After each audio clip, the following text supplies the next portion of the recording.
I appreciate being here today, and I appreciate just asking me, and he's given me the topic, respect is taught in the home. And when he gave me that, he said, I think you've done a pretty good job of raising two very respectful boys. And I'm very grateful that they are considered that way. And as I stand here to deliver a lesson on this, I will tell you first and foremost that it's more because of the grace of God than it is because of me. And it is because of the help of my wife. We weren't perfect. Far from it. And I've learned a lot through the years, and that's what I hope to share with you this morning. And for most of my lesson this morning, you're probably going to be thinking, that's not the topic. Because I think, as our other brother did, I think I need to build a little bit of what it is that I'm talking about before I get to what I'm talking about, if that makes any sense. Respect is a topic that our country has confused. It is a topic that is greatly needed and is greatly missing. And we're going to look primarily at three passages this afternoon. And respect is not a word in any one of them. But they lay the principle. They lay the foundation that God has given us. And that is the beautiful thing about Scripture. The beautiful thing about what God has given us is that so much of it doesn't have to be on a specific topic. It lays out principles for us that guide us through every topic. And this is one of them. We'll begin by talking about defining respect. And we've done a little bit of that already today. I looked up online just a quick on Google search, define respect. The definition that came up was a two-part definition for it as a noun. The first was a feeling of deep admiration for someone or something elicited by their abilities, qualities, or achievements. That should describe our respect for God. Deep admiration based on His qualities, based on who He is. I gave this the title, merit-based respect. If there is anybody who has earned and deserves our respect, it is God Almighty. Amen. Now that same definition can then in turn, to a limited extent at least, be applied to other people. I can admire a ball player for doing really well at his sport.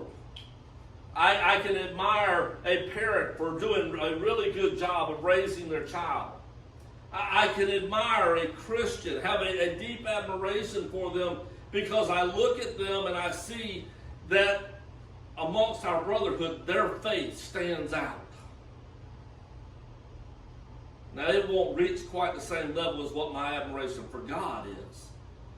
But it is still that type of merit-based respect because they have done something that makes them stand out. The second definition was due regard for the feelings, wishes, rights, or traditions of others. Now, the last half of that is just sort of general worldly speak of, hey, you got to respect me type of thing. The key words there to me were the first two. Due regard. Hopefully by the time I'm through, we understand a little bit better what it means for due regard when it comes to respect.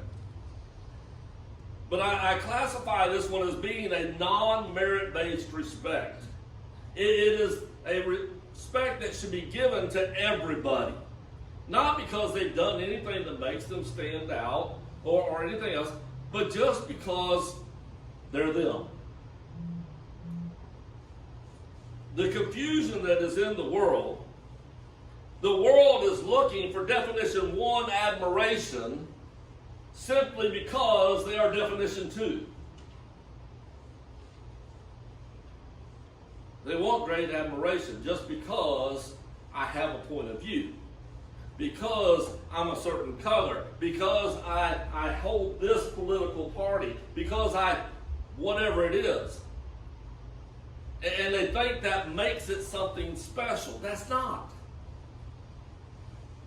Now, there may be some things that get them to that definition 1 respect, but on general principle, it's not. But as was pointed out last night, the ideal is out there, you've got to give me my respect.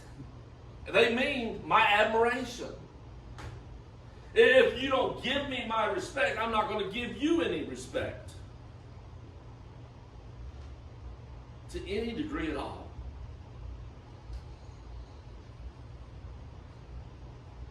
I'm going to come back to those 2 definitions. I want to get them in at the start, but I'm going to come back to them.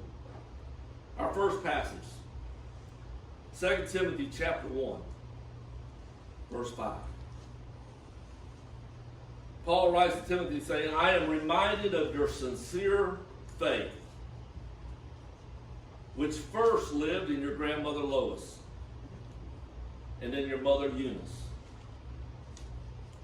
I am persuaded now lives in you also. I point out this passage to begin with because Paul draws the conclusion that the faith that the grandmother and the mother had has been passed along to Timothy, taught at home. But secondly, I choose it because the wording that Paul chooses to express that is that faith first lived in them. That's powerful. It is at the heart of what I want to talk about today with you. It first lived in your grandmother and your mother.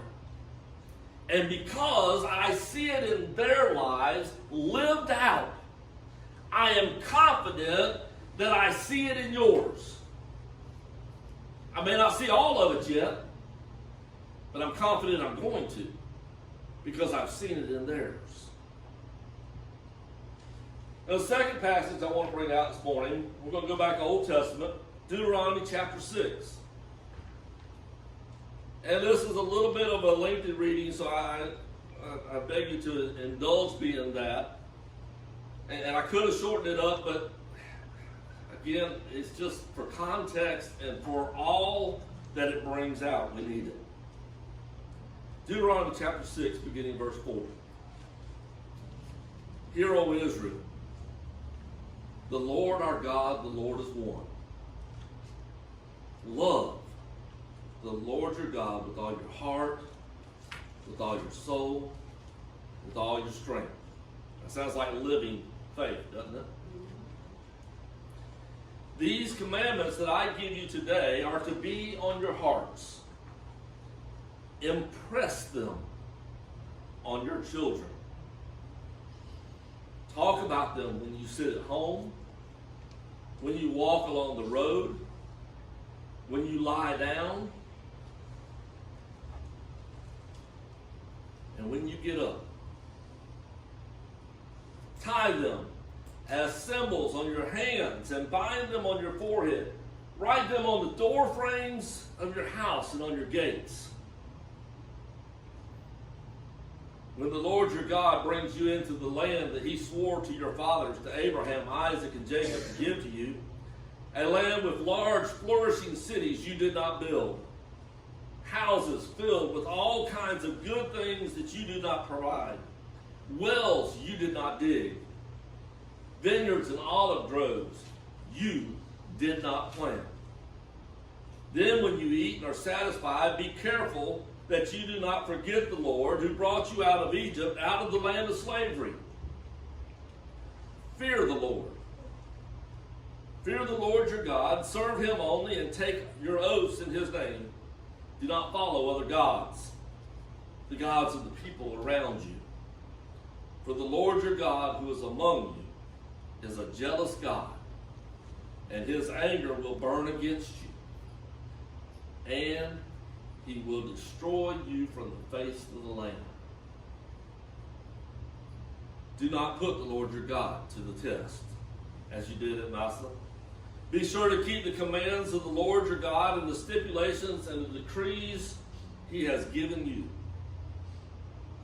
Do what is right and good in the Lord's sight, so that it may go well with you, and you may go in and take over the good land the Lord promised on oath to your ancestors, thrusting out all your enemies before you, as the Lord said. And in the future, when your sons ask you, what is the meaning of the stipulations and decrees and the laws of the Lord our God has commanded you, tell them. Now he goes on to give some description of what that tell them should be about. We'll stop there. But I want to draw out several things from this passage. First is God gave them some rules to live by. He's the creator. When he created this world, he gave it a lot of rules that our scientists have figured out and come out with and gave names to, that put order to this creation. This earth spins at a certain speed, on a certain axis, a certain distance away from the sun, and the moon is out there at just the right distance. Change any of those things, and what happens? It all falls apart. But when it all moves as God told it to move, we get peace, we get harmony, we get a good place to live. But God gives us rules for the same reason. He gives us rules so that we know how to be pleasing to him, how to respect him, how to recognize those things he's done for us, to be able to give him his proper admiration. He gives us those rules to make our life go smoother, to go better.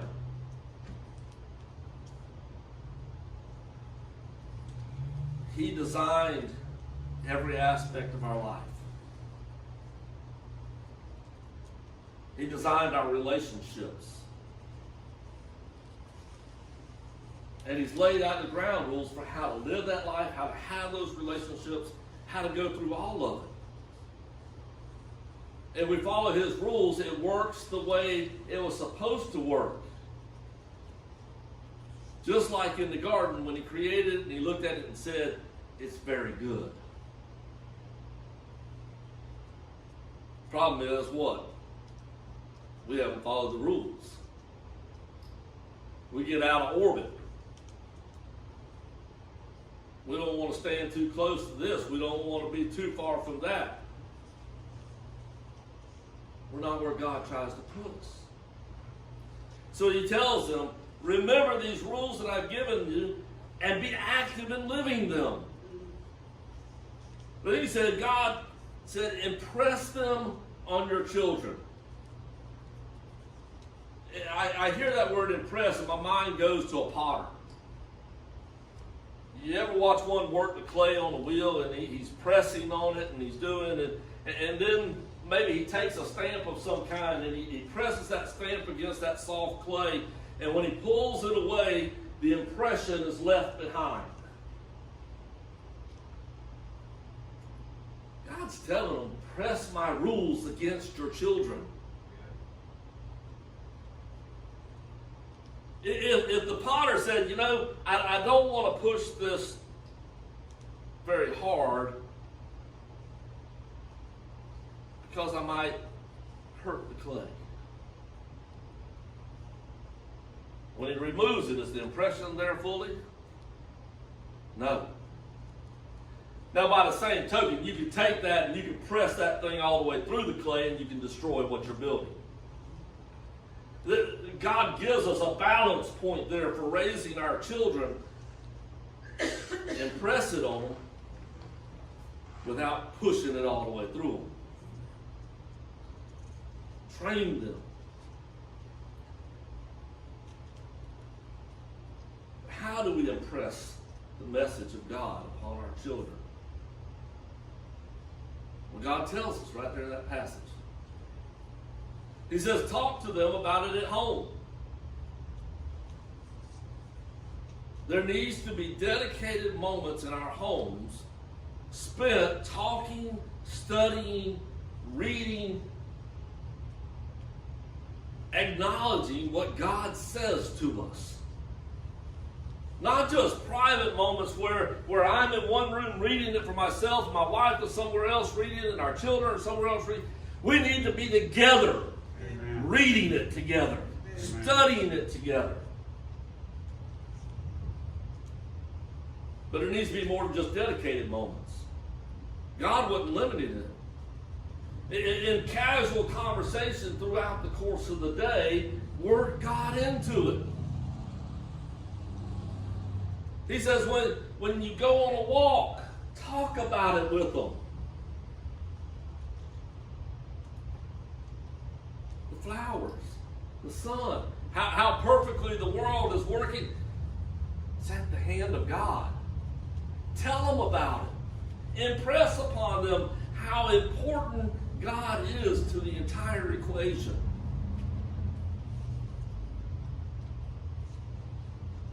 You go to the grocery store, or you go to the park. Look for the ways to show God to your children.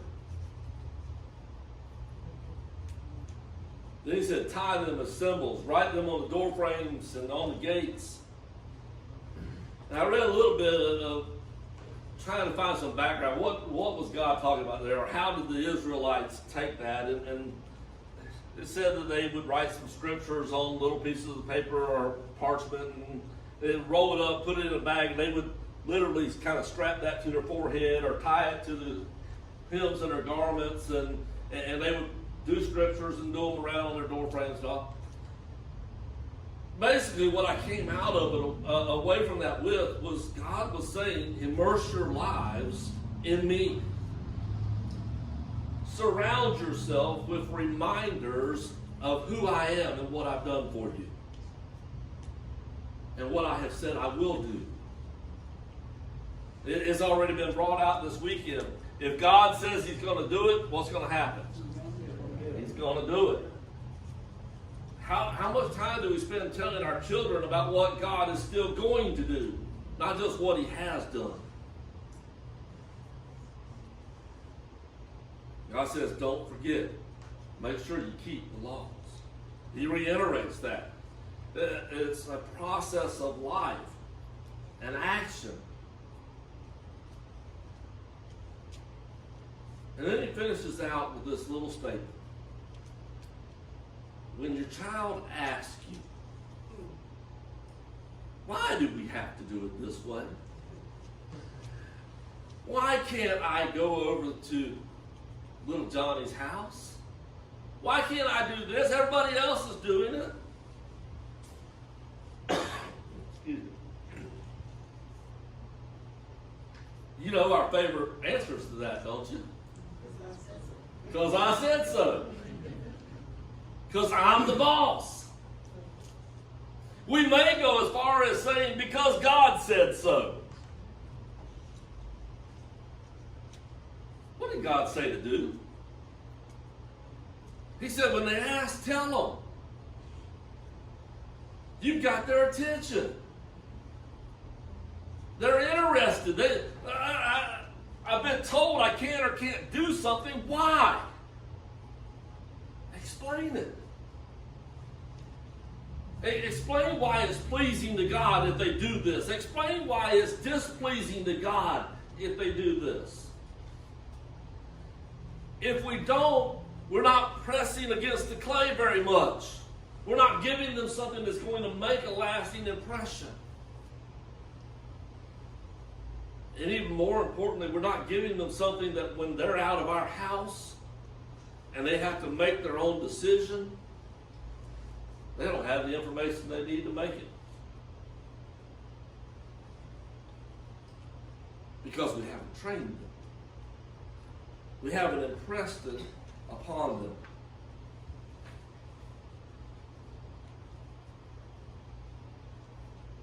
I've tried to give you some definition of faith. I've given you a couple passages now. Let me try to tie all this together. If I'm not careful, I'll be going too far and just be hollering at me about time. And I'm famous for that. I would do this. It's like that. I'm good at ignoring If I that. do like this, that means you in the hole. Our passages deal with faith, with obedience to God's laws. In other words, our respect for God.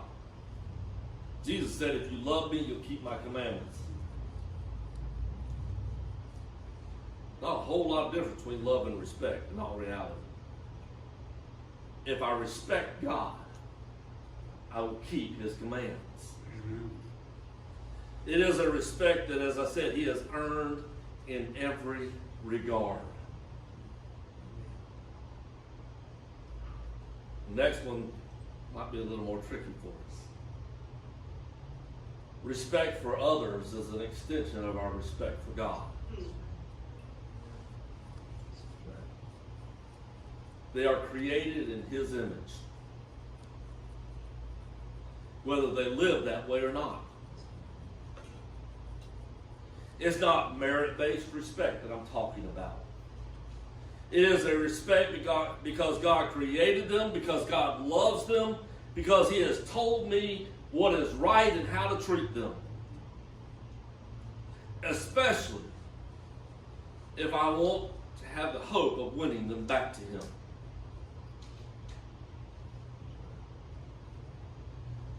See, my task is to talk about teaching respect to our children at home. But you can't separate that from how we have respect for people outside of our homes. And the way that I impress the respect that God tells me to have on people determines how well I can impress their respect or need for respect for God. And I can press it too soft and never make a dent in it, or I can impress it too hard and I can blow any chance of ever getting them back to Christ. And all the while, my children are watching.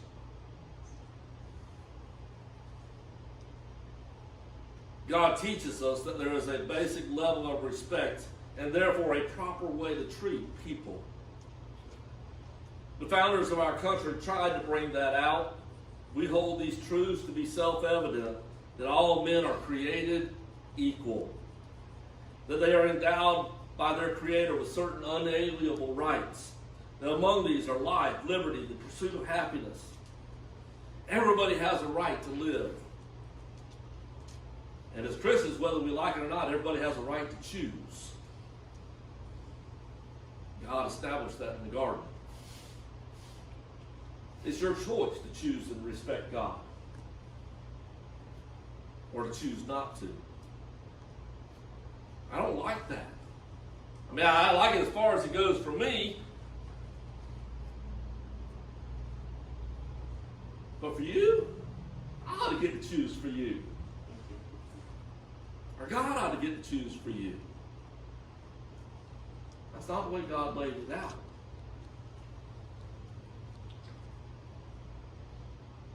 All have a right to pursue happiness. The problem is they don't know where happiness is, so they can't find how to pursue it. Happiness is only in God. Now, I don't want you to misunderstand me. I'm not saying that we have to ignore the issue of sin in people's lives in order to respect them. The biggest misconception out there is the world saying, if I comment about your sin, I must hate you. No. If I comment about your sin, it's because I respect you as God's creation. If I comment about your sin, it is because I love you with the love of God and I don't want you to be lost. Not because I hate you. Not because I want to stand in judgment of you. Now, there are people who do that, and they need to check themselves. But respect for the fact that God created them and they need to be saved. See, the truth is, we all made bad choices. We've all chosen to go against God at some point in time. Some of us just choose it a lot more than others. Some of us have chosen or have learned how to choose to get back towards the happiness that God has for us. Our role as Christians is still to act as ambassadors for Christ, not as judges for Christ. Yeah. To sound a warning that now is the time to repent. Now is the time to choose Christ. But I can't bring someone to Christ if I treat them improperly. Brother Brian pointed out in his lesson last night how far God's people had fallen by the time they came out of Egypt, to the point that there had to be laws about tripping blind people and cursing the deaf. That's pretty far fallen, because the reality is those things are wrong for anybody. We shouldn't be tripping anyone, because I have a respect for them as God's creation.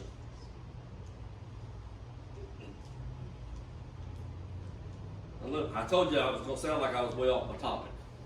Let me try to get back to where I'm supposed to be. As parents, we must teach these things in our homes. There must be a conscious effort similar to what God told Israel. Impress it upon them. Talk about it in the home. Talk about it outside the home. Make it a part of every aspect of your life. Why? Because telling our children is not enough. They've got to be shown. They may hear our words, but our actions are the ones they're going to follow. Do as I say, not as I do, does not work if you want to raise godly children. You want God to be important to your children? Make God important in your life. Amen. Make it clear in your actions. If you don't, I don't care how much you tell them God is great, they won't believe it. Because you haven't shown that it's important enough or true enough to apply to your life, so why should it apply to theirs? You want your children to respect others? Show them how to respect others in a godly manner. Not what happens so often where we show respect when we're face to face, but then as soon as we get in the car and we leave church or we leave somewhere else, we start talking about brother so-and-so or talking about that person, and we show anything but respect. Our kids aren't dumb. They see it. They recognize it.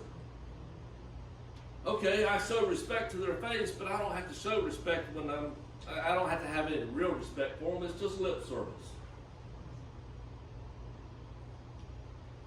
You want them to respect others? Show them how to respect others. You want your children to respect the law, the government? Go on down, add anything in there, fill in the blank that you want. Show them in your actions and in your attitudes.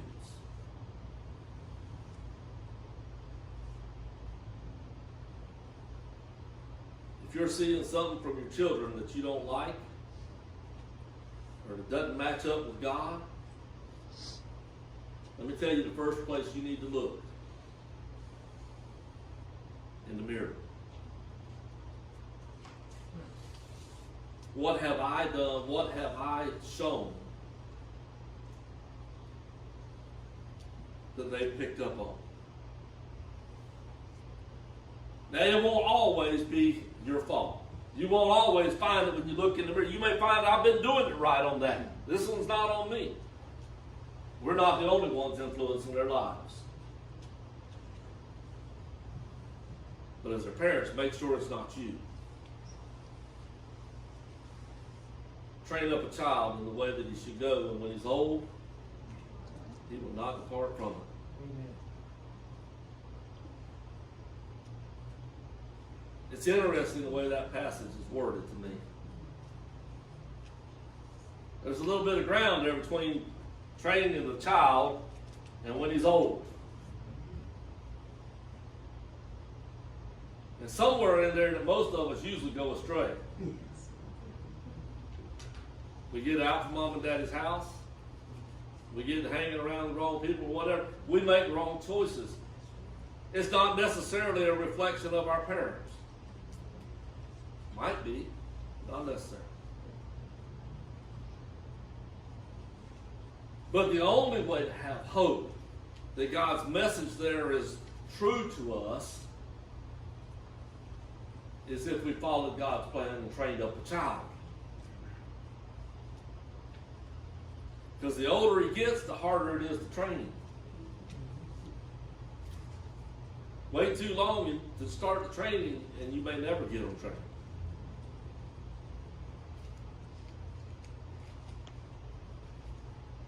Once you realize training is an action.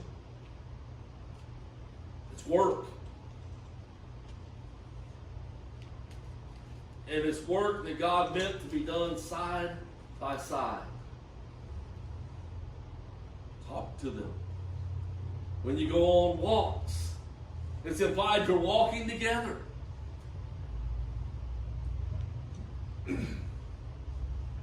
It's meant to be done side by side, not from the sideline.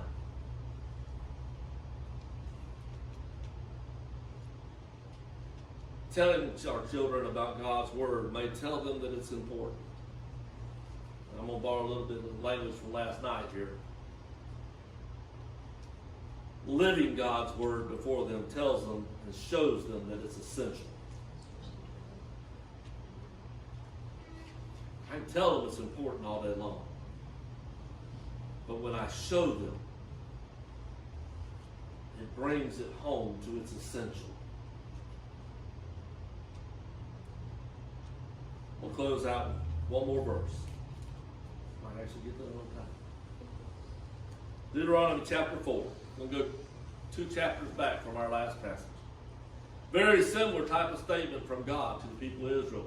And I think that's important because it shows God is serious about this is the technique. This is the pattern that works. Now Israel, hear the decrees and the laws I am about to teach you. This is the father teaching his children. Whole nation of them. Follow them so that you may live and go in and take possession of the land the Lord, the God of your ancestors, is giving you. Do not add to what I command you, and do not subtract from it.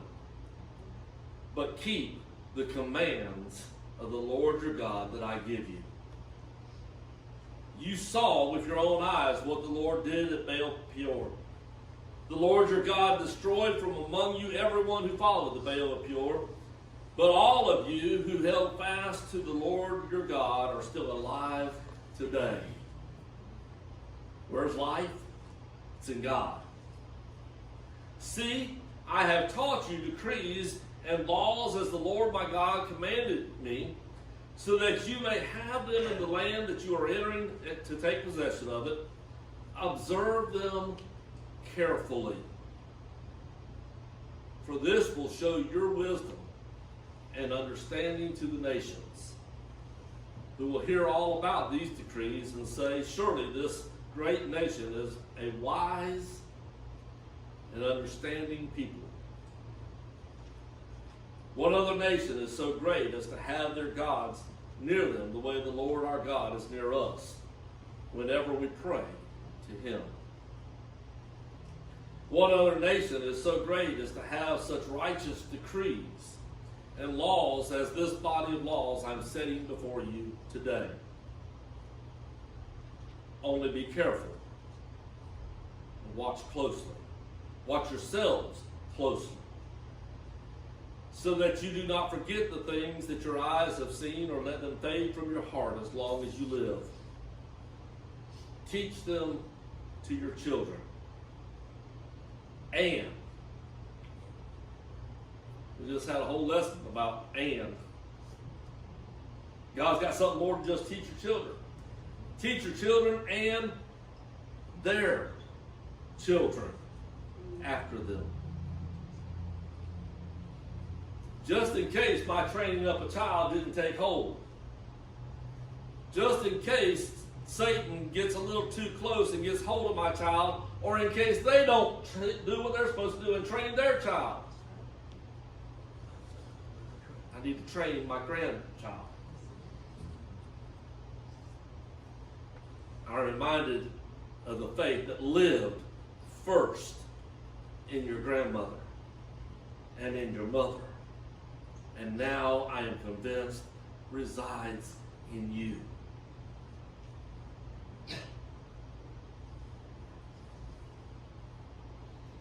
But also notice that God said other nations will see how great Israel is if you follow these commands. And therefore they will see how great God is through their actions of following his commands. Our churches are in trouble. Our nation is in trouble. We were once a great nation. Not because they got it perfectly religiously speaking, but they were a lot closer to what we are today. And it was reflected. We were wise because we at least had some foundation upon God. Our churches were once great because we had a foundation in following the laws that God gave us. Not adding to it, not taking away from it, remembering what God had done for us and what he's about to do.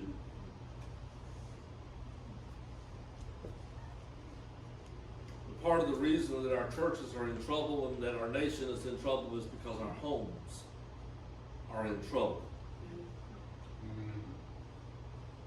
Because we are not training up our child. We're not training our grandchildren. Or if we're blessed enough, our great-grandchildren.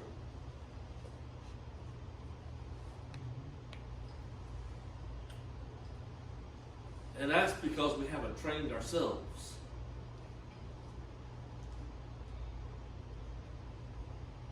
And I say it that way because I was blessed to grow up in a home where my parents trained me in the Lord. Couldn't ask for better examples.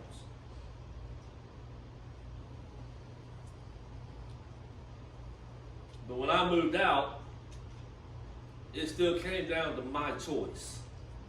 Was I going to train and discipline myself to follow the pattern that they had established?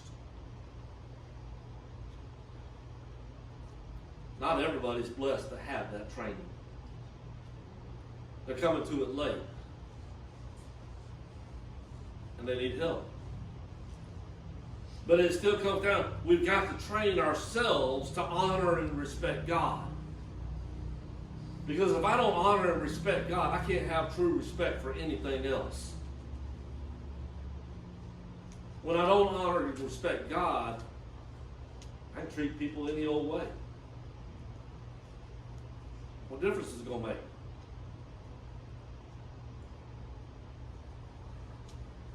I'm about to start a whole second sermon. Let me stop. This topic is vital. Not just respect in our homes, respect. It starts for respect for God and his word. Amen.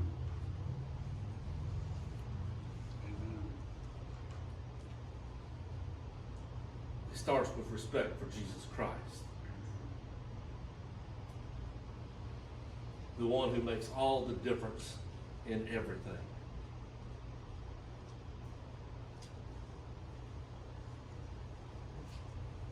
A lot of us, our children are already grown. Don't stop teaching them. Might be late to the party, start teaching anyway.